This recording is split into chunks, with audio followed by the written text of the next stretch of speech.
to be average, it's easy, right? Like to live in the fear is easy because you're quitting, you're stopping, you don't have to work very hard. You can kind of go home and chill. You don't have to train your body. You don't have to train your mind. You're not influencing anybody. To be exceptional is very hard. So like to be average is like the easiest thing to do in the world because you're just taking the easy roads. You're eating whatever you want. You're doing whatever you want. You're drinking whatever you want. You're going and wherever you want. You wake up whatever time you want. There's no discipline. But on the other side of that, like to live an exceptional life it's the reason why there's such few people that do it because it is very hard. What is up, guys? It is episode 23 of the Seed Time and Harvest podcast, where our purpose here is to help you focus on the process, be 1% better every single day. And that's really what it's all about. And we're on episode 23. We're talking about As a Man Thinkith. And that's actually a proverb, but it's also a really good book. And for me, it just really boils down to like, if you think you can or you think you can't, you're right. Oh, you are 100% correct. And it hit me this morning. Like, one thing I appreciate about you, bro, is like, I don't think, maybe it's just age comes a little wisdom, but like, I think both me and you are kind of sick of the masks. Oh, yeah. I've worn a ton of them, and I think we instinctively know when someone is.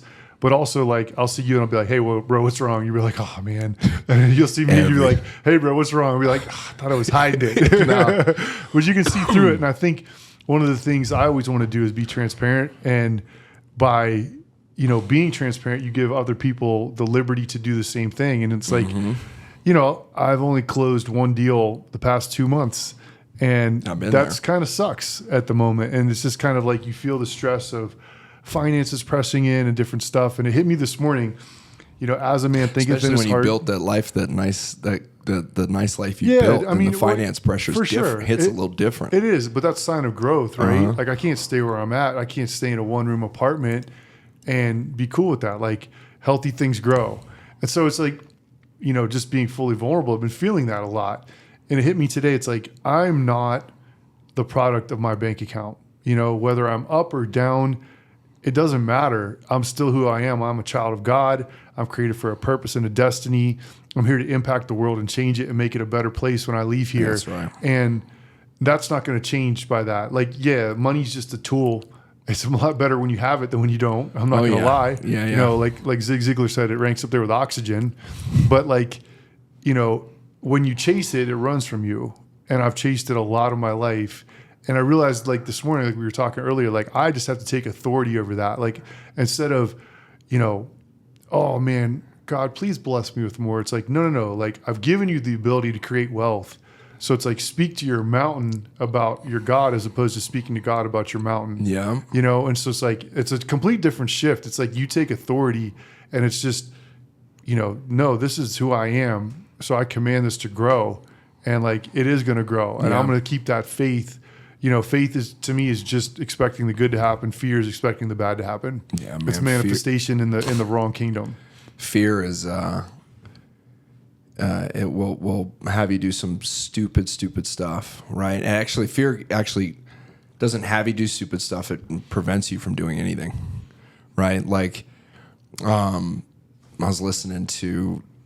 I'm in the gym now. I don't listen to music. It's weird. I listen to like same. I literally will listen to this app called Pep Talk. I don't know if I put you onto it yet. You have to pay for it. I think it's like $12 a month, but it is like a compilation of like just the greatest, most influential people with like segments. So it'd be like 2 minutes, 30 seconds. So, you told me about this. Everything. So Pep Talk. If you haven't downloaded it, download it. It's amazing. To me, is the best gym. Use my link. Use my link, the promo code. Not yet. But I was listening. I think it was Cat Williams yesterday. He was talking, and he was like, to be average, it's easy, right? Like to live in the fear is easy because you're quitting, you're stopping. You don't have to work very hard. You can kind of go home and chill. You don't have to train your body. You don't have to train your mind. You're not influencing anybody. He didn't say these. This isn't like me paraphrasing him. This is just like what he was saying. And then to be exceptional is very hard. So like to be average is like the easiest thing to do in the world because you're just taking the easy roads. You're eating whatever you want. You're doing whatever you want. You're drinking whatever you want. You're going and wherever you want. You wake up whatever time you want. There's no discipline. But on the other side of that, like to live an exceptional life it's the reason why there's such few people that do it, because it is very hard. And I know we talk about this all the time and it becomes almost like a broken record, but it's like, damn, when you listen to this stuff and it becomes your reality, it does help you differentiate between, like with what you're going through right now, when you feel these pinches and these weird doubts, the doubts that you get, you just have to go, okay, well, what am I trying to become? What am I trying to accomplish? And if all this stuff is easy, and it is so hard to break that stuff and those bad habits, and to be average is simple. To take extra time off is simple. To quit, to not go on the showing is simple. It's easy. It's to keep fucking going every day. It's exhausting, and especially if you're going, and you feel like you're not getting anywhere, whether it's your bank account or your career or whatever, but you are, you're planting all those seeds, you're grinding, but you're not seeing the progress yet. You feel like you're just on this treadmill and it's never turning off. Yeah. And you're like, oh my God, but it's only on like a 5.5. But you're a year later, yet 5.5 is like, I don't know how I'm going to keep going. So it's I love listening to that stuff, so I highly recommend it. It's a mindset that you should get into, of just constantly listening to people that have overcome obstacles that we're all trying to overcome still, no matter what. It's making me think about, like they say, like there's always competition in that middle range, right? But when you decide to step out and do the 10x, 10x is easier than 2x. That whole concept. Then you step out of the competition, because there's no one else that's going for that. There's no one else that's like, you're in a blue ocean then, as opposed to swimming around with a bunch of other fish. You just like, no, I'm going over here and I'm starting my own thing. Like I think of like Elon Musk. It's like, he doesn't have competition. Like, who's his competition? Like, I see Teslas literally everywhere. And it's just like, it's making me think, like, how can we do that in real estate? Like, how do we step out? And I think we're on the cusp of doing some really cool stuff. I think, creating a lifestyle like brokerage would be fantastic. So that would be something that people would want to just be a part of, right? Literally, regardless of how much money you're making. But obviously, that's part of it. Well, it's real estate, though, man. It's like talking about like and you and I talked about this, of like chasing shiny things and. It's in real estate more, I think, almost more than any other industry. You get approached by so many different angles of success, and there's people killing it in every side of it. Yeah. Lending, development, house flipping, right? Wholesaling, luxury, listing only, buyers only, teams, companies, referrals, multi-level marketing. Like, it's everywhere. It's very robust, very diverse business. But like, I think at B1 and what we've like latched onto is the scary statistic is 74% of real estate agents didn't sell a home last year. Like there's, I don't know, I forget what it is, like 400,000, 500,000 realtors. And to know that 74% of those people like basically were unemployed last year, but still have a license, still grinding, still telling people they can help them. And we're breaking that mold of saying, no, everyone on our team is going to sell real estate. Yes, we have Zillow. Yes, we have all these internet sources and things we're doing, but it's just marketing. And trying to get out of the realm of like everyone's going to become a millionaire. That's an unrealistic, goal for everyone in the office to be a multimillionaire. Not everyone has the mindset to go do that, and that obsession to go help people 7 days a week, 10, 12 hours a day. Yes to every appointment. Yes to every call. I mean, sooner or later you're going to cash out of that model, but it's like, the lifestyle. Let's create somewhere where you have a career.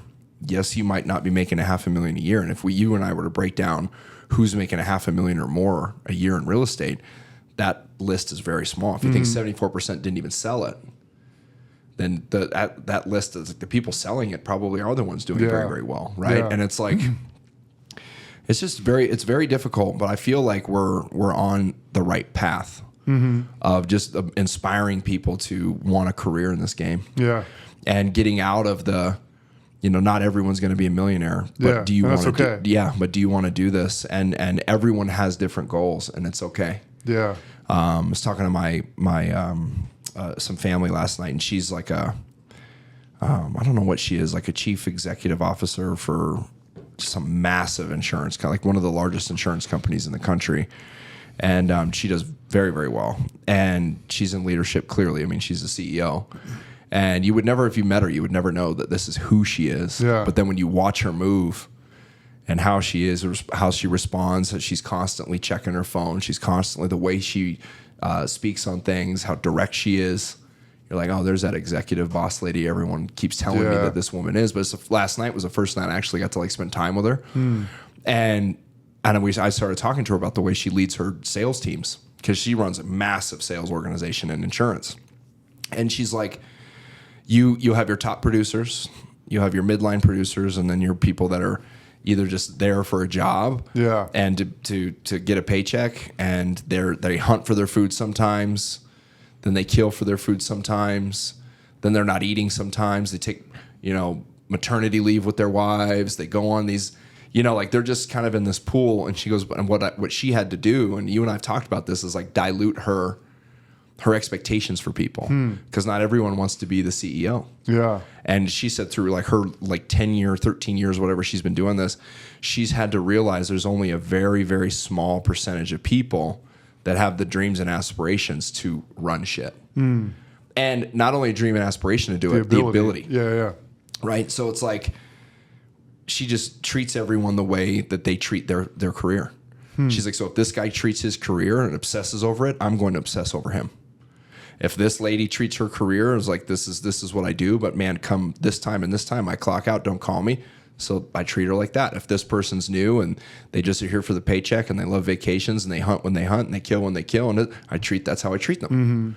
She's like, but I don't, there's no favoritism. It's just, I'm going to put the work into you that you're putting into us. Yeah. I'm going to put, and she said it's very difficult, but it took her like 10 or 13 years to go, okay, you're going to get all my focus and you're going to get part of it, and you're going to get very little amount of time from me because you're just putting very little amount of time into this.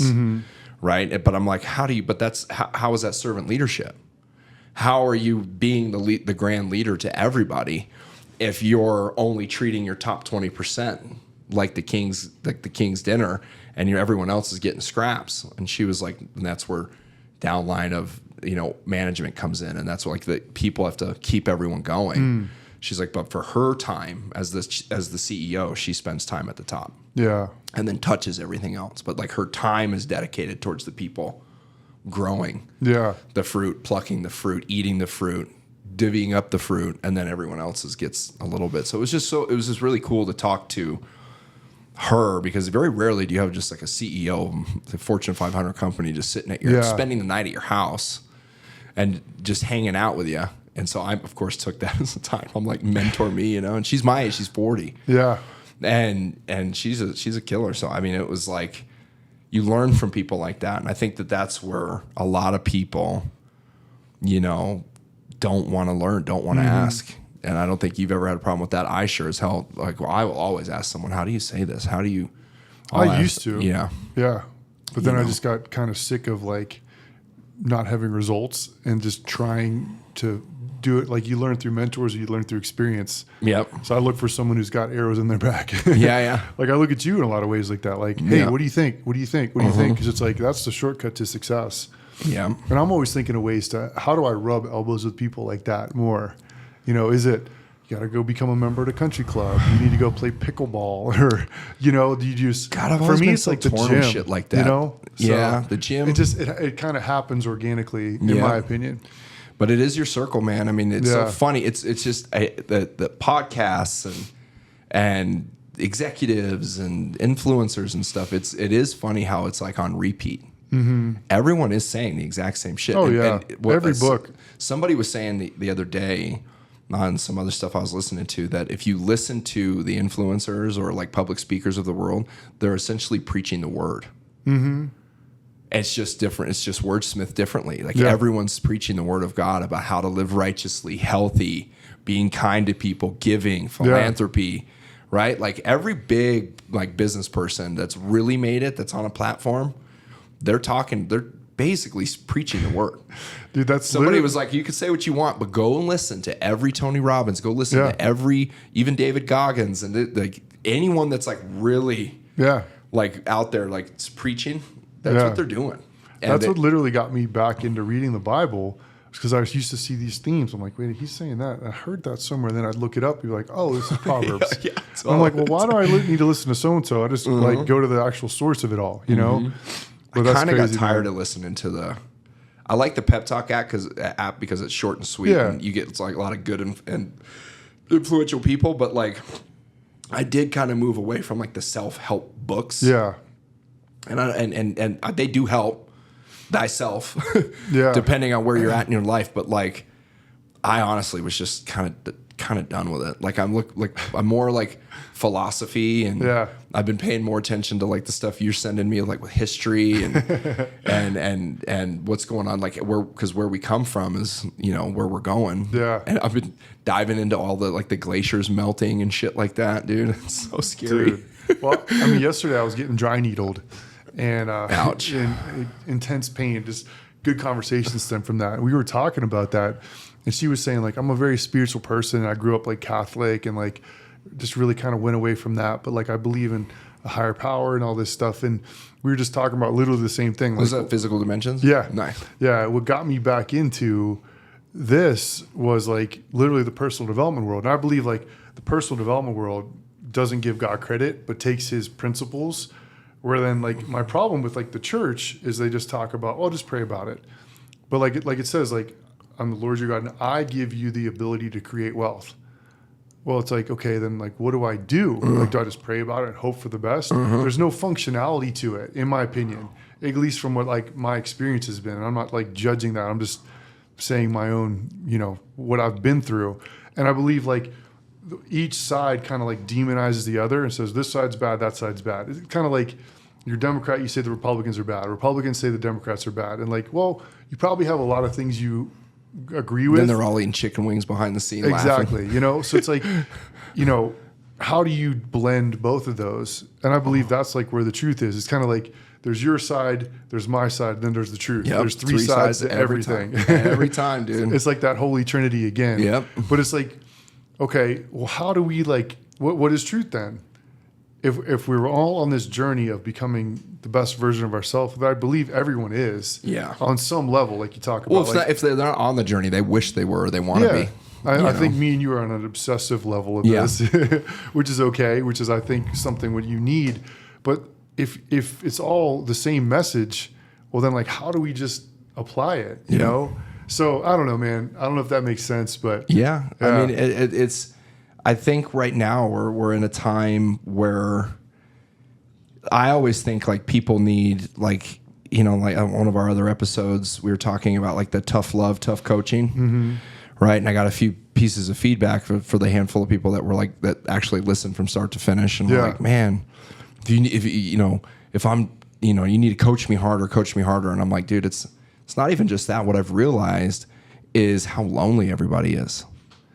And it's like they just want friendship, they want partnership. And it's not even, we're in a very weird era, or I don't know if it's a society or generational thing, where like the aspirations to become millionaires and have the lake house and the vacation home and the plane and all that, I feel like I don't hear that as much as when I'm talking to people that they just want freedom. And it's not like multi-million-dollar freedom. It's like, I just want to be happy. I just want to find happiness. I just want to find happiness. I just want to be happy. Everyone I'm talking to just wants a friend, some camaraderie, some partnership. They want to be able to be vulnerable. They want some trust. You know, so as you're building organizations, you really need to focus on that side of the connection, I feel, in today's world, because just the way mental health has been and the way depression and anxiety has been built up with everybody, and how fucked up the food is, and how like everyone's just kind of in this place of like, I just need to find joy. Yeah. And so I've spent a lot of time just on that. And I feel like the fruits of that for me personally and professionally have just been amazing. Just connecting with people on a friend level versus talking to them about their closings. Totally. Because the closings are going to come and go. They definitely don't want as many closings as I or you do. or else they, you know what I mean? Yeah. So I can't even talk to them like that, because if they wanted that, they'd be doing something differently. But they want friendship. They want partnership. They want camaraderie. They want truth, transparency. So it's very interesting. I love the idea of us doing like a personality test, like a DISC assessment for the team, for team. Everyone. You know, I know a lot like of a real one, right? Yeah, like, like, I know you touched on that once before. A lot of big organizations do that, and then like me and you would be definitely like high D, high I. So I don't even know what that is. What is that? It means driven, and we're people. You know, high S's are driven people. Yeah, exactly. Like driven people. Like a high S is someone who's very like wants stability, wants a steady job, like all those S words. They like a salary, you know. So like I think of like Cody Buck. Shout out to Cody. Cody and I are polar opposites. He is like very analytical. I'm very driven. Like I'm like I'm the front of the tip of the spear. He wants to be in the very back. He's cool with that. But that's the type of person I need to partner with. He's patient for sure. On like a flip, for example. Like, hey, dude, look at these numbers. Like, I think it's great. Let's do it right now. Yeah. But I was just thinking about the 6 human needs when you were talking. Have you heard this? This is a Tony Robbins thing. So the first 4 are the needs of the soul. I'm sorry, the person. The last 2 are the needs of the soul. And it's certainty, uncertainty, and variety. Like variety is the spice of life. Significance and love and connection. We all need those. And he used the example, like, think about like violence. If I was going to pull out a gun and point it to your head right now, how certain am I that I have your attention? Yeah. 10 out of 10, absolutely right? Absolutely certain, yeah. How uncertain am I in that scenario as well? 10 out of 10.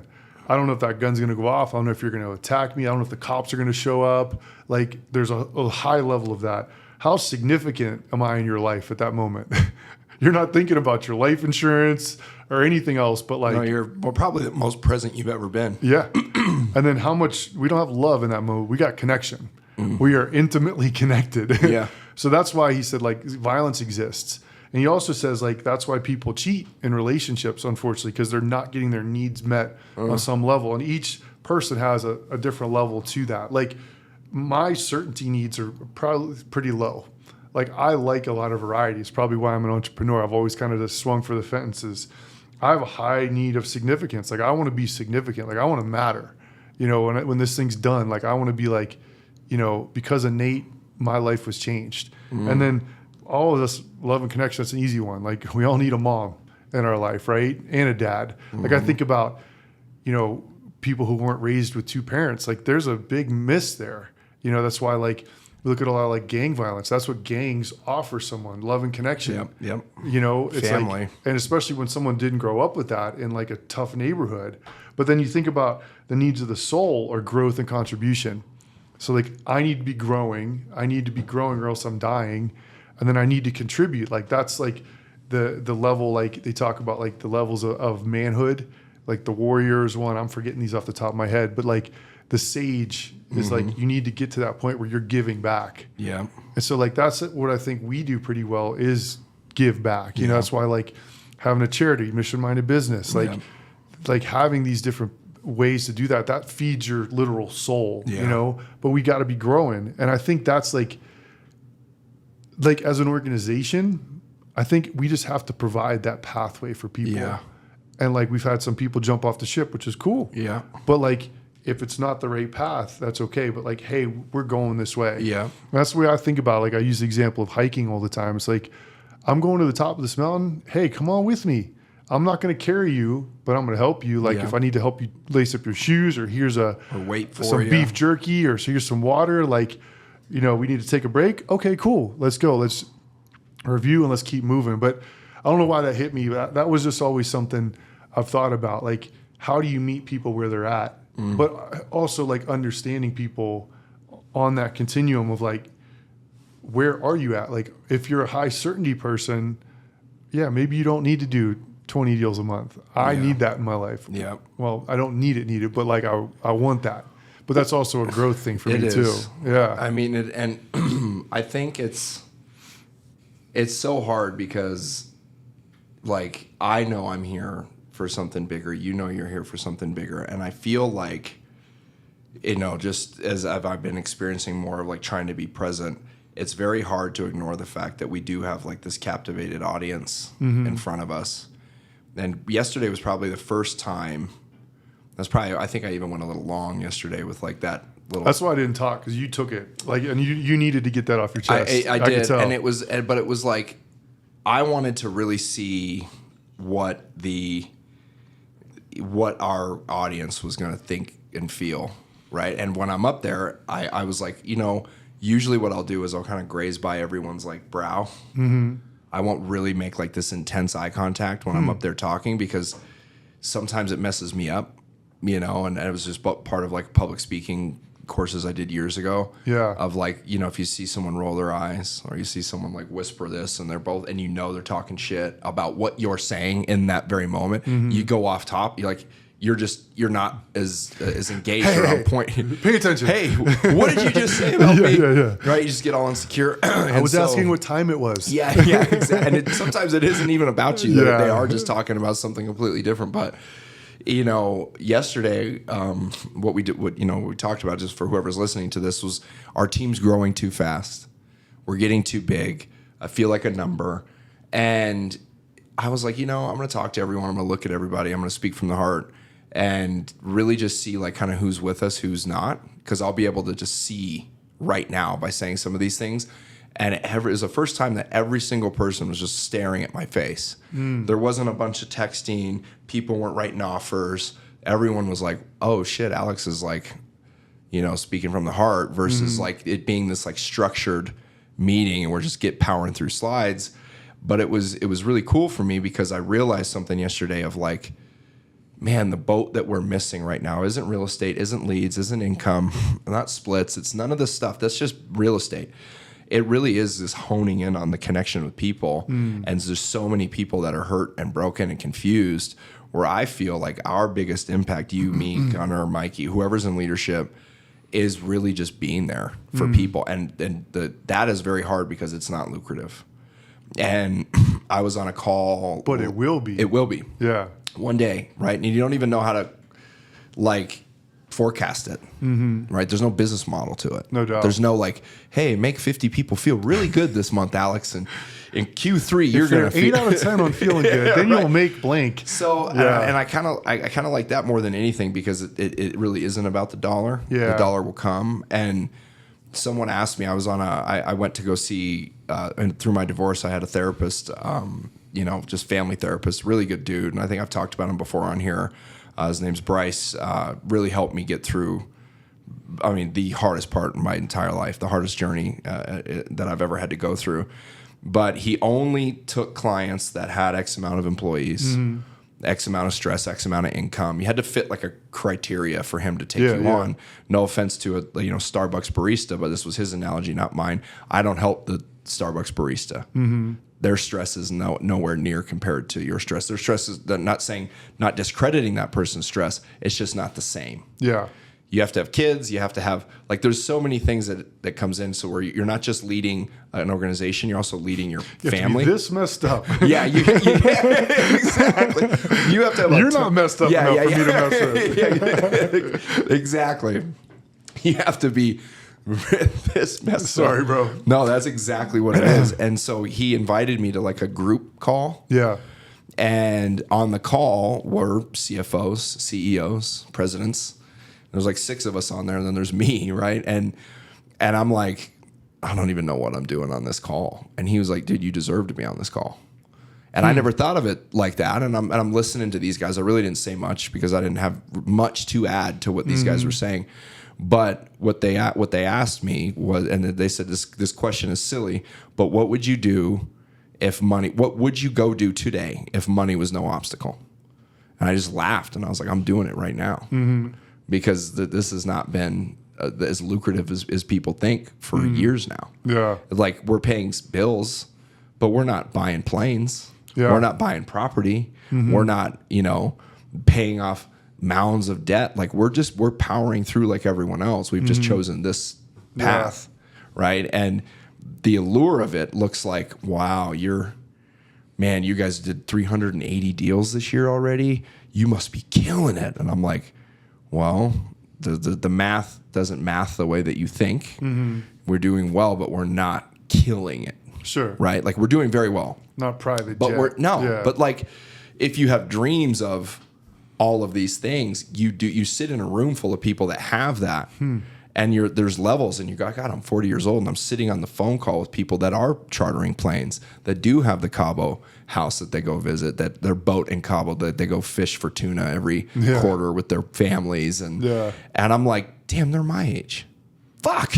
You know, and it's so hard not to compare yourself to this screen of men that have your ability, and it's so hard to not be even more deflated, more depressed, more anxious, because I'm like, why'd you bring me on this call? And in my head, I didn't say this, but I'm like, you know what I'm going through. Now you're putting me in a call filled full of multimillionaires, and I'm still trying to find, and it was really what would you do if there was no money? And every one of there's a common theme, but amongst every man on that phone is they've all been at the point of like, yeah, man, we're going to take a hit for about a year, 2 years, dude. We're not getting paid. You down? You down? You down? Yeah. All right. Let's go.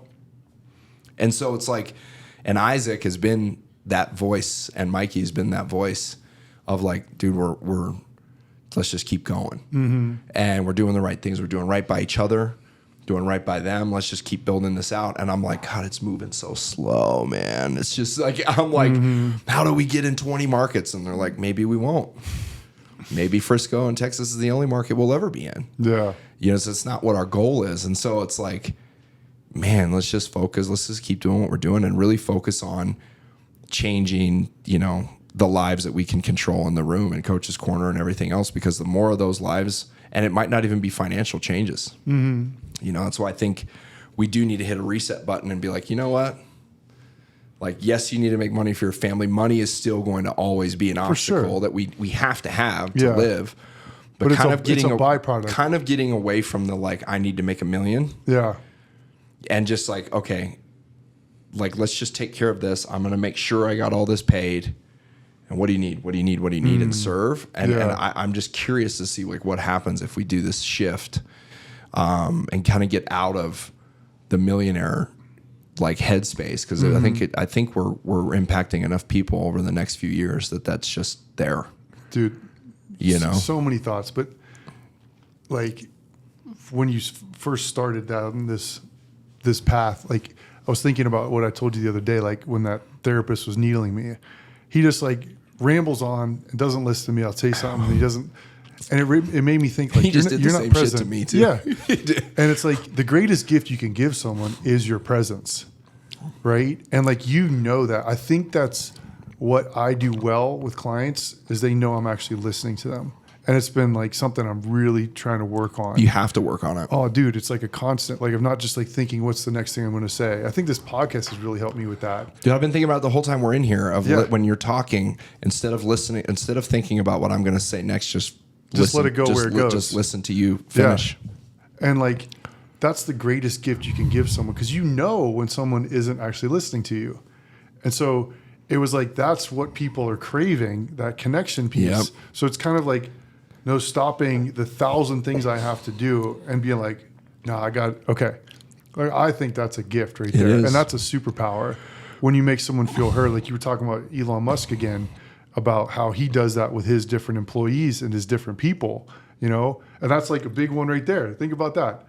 Like that just robs us of our presence. Yep. You know, it's just like, I'm almost like ready to get rid of this. Dude, it's like, I envy the people things, off that fucking grid, or they're in such a level that their assistant just responds to everything, so they can sit there and be present. But taking it back to as like what you were saying too, you said this to me before, like you don't feel like you belong in certain rooms. Yeah. Like you've said, why am I around all these suits? I'm just a kid from you know, Platt Park, Park Hill. I mean, you know, it's like, but you do belong there, bro.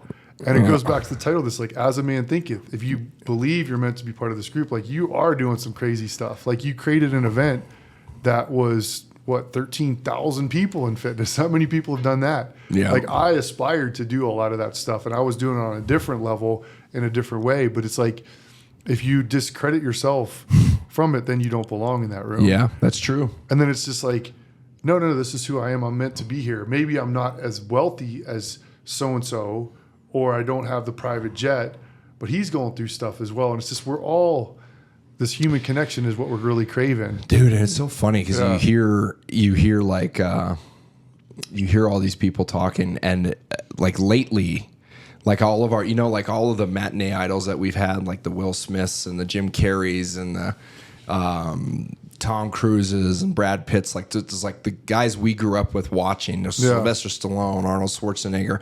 They're all like hitting their late 60s, 70s. Maybe not Will Smith, maybe not that old, but like most of like our heroes in film, I've hit that age. Like they're old men now. Yeah. Right? Like they're no longer Commando or Rambo or these guys that were just these like God-gifted, like just specimens of men. They're grown, they're old, and now they're looking at life so differently. And the common theme amongst all these men, not to discredit any women out there, I'm sure they're saying the same thing, is they've had all the sex, they've had all the money, they've had all the fame, they've had all the houses, the jets, the parties, everything that they could have ever wanted. And now here they are at the end of their road. And their life on film and everything that's been documented looks brilliant. Looks like, wow, man. You compare yourself to that and you just really feel like shit. Every single one of them now is craving that. Like, oh, shit.